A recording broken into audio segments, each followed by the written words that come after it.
Okay, and welcome back, students who are doing math for business and finance and math applications. And in this series of videos, we're going to be doing the Chapter 13 word problems, the odd-numbered problems. And I have the ordinary annuity table, 13.1, the present value of an annuity, 13.2, and the sinking fund table. All right, so I'm going to be bouncing back and forth between the slides in order to retrieve the factors. And if I don't have a factor on a table, meaning I should have looked it up in the Business Math Handbook. Well, I'm not reproducing the Business Math Handbook, so I will just quote the factor, and it'll be up to you to find the factor in the table. And if you go back to like chapter 12, there's one video in there that specifically talks about using the Business Math Handbook. And if you still can't find the factor for some reason, feel free to telephone and speak with an instructor. Okay, so let's move on here. Word problem 13-11. Okay, so John Reagan, an employee at Home Depot, makes deposits of $800 at the end of each year for 4 years. Right? Interest is 4% compounded annually. Right? So 800 is the payment, is the annuity, at the end of each year. So that's an ordinary annuity, and it's for 4 years. 4% is the rate. Okay, what is the value of Reagan's annuity at the end of 4 years? So we know it's at 4%, and we know it's for 4 years. So let's jump up to the ordinary annuity table, and we have the 4% for 4 years, and our factor is 4.2465. So we simply take the 4.2465 and we multiply it by the $800 payment. It's 40, 42, 5, 37, 30, 16, 19, 32, 33, 39, and then we have 4 places, 1, 2, 3, 4. So we end up with $3,397.20.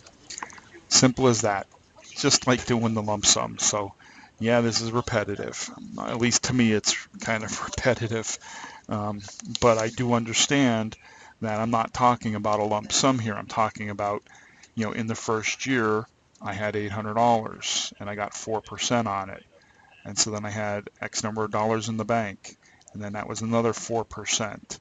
Okay, X number of dollars in the bank. That's another 4%, X number of dollars in the bank, right? Which ends up being, right? I should say, no, I should back up and say that's $800 plus the 4%, okay, which gives me X number of dollars, but then I'm adding 800 more, right, before I do my next 4%, okay?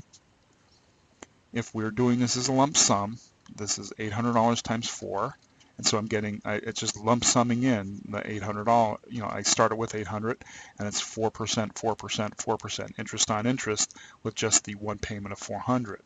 But when I'm doing with a payment, it's 800 plus the 4%, all right, gives me what, 832, and then I add in 800, so that gives me 1632, and then I add in, I get interest on that, and then I add in 800 more, okay, and then I get whatever that is, and I take 4% of that. So you see, it's just an additional, I'm always adding in an additional amount before I take the interest for the next calculation. All right. Anyway, 13-13. To help you reach financial security upon retirement, you should invest 20% of your income annually.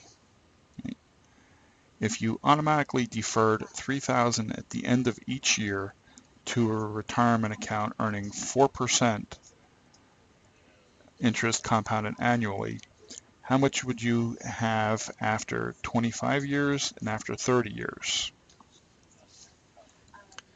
Okay, so what are we talking about here? It says you should invest 20% of your income annually, right? That has nothing to do with this problem, right?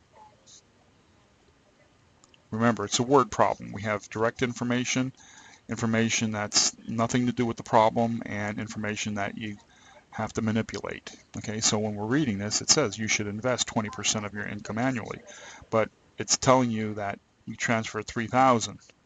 All right, so this here has nothing to do with the problem.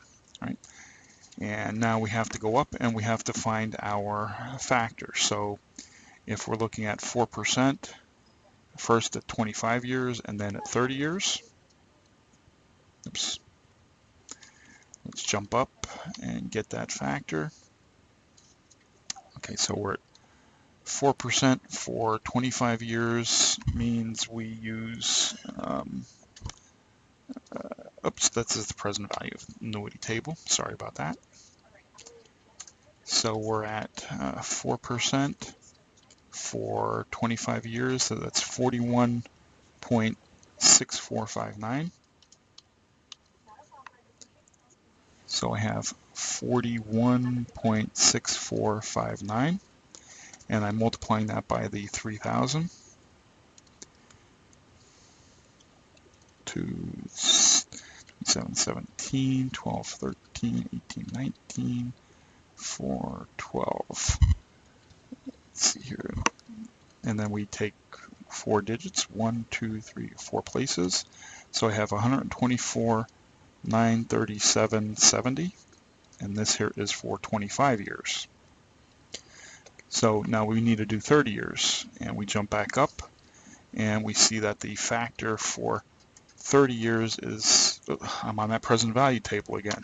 All right, so all right, 30 years is 560849. 560849. 560849. So this is really just the same, doing the same exact math. Times 3,000. 0, 0, 0, 27, 2, 14, 24, 25, 18, 16, 18, that's 16. And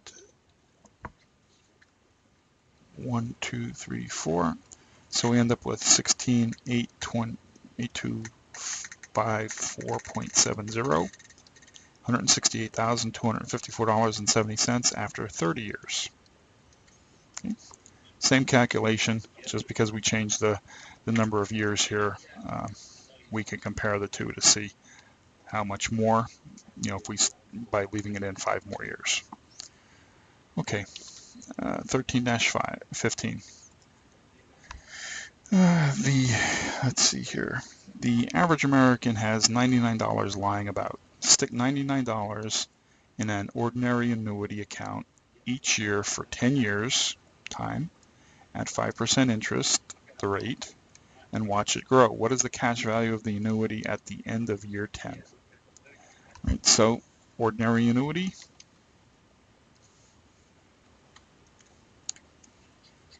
And it was for 5% at 10 periods. So the factor is 12.5779.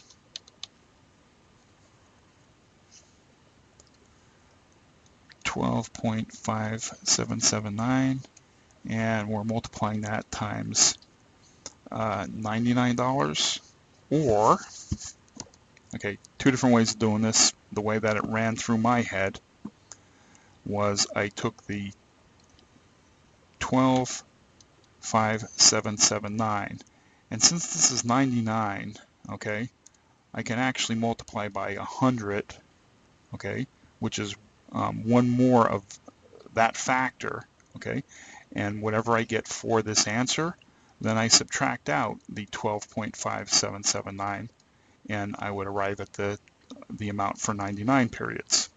Okay, I'm sorry, for $99. Right? So if you want to do the math by hand the long way, go ahead and feel free to do the math the long way. But if you are doing the math by hand, we can round the 99 just as easily to 100 and save ourselves a lot of multiplication, and then just subtract one amount to arrive at the same amount. So go ahead and try that if you want on the side.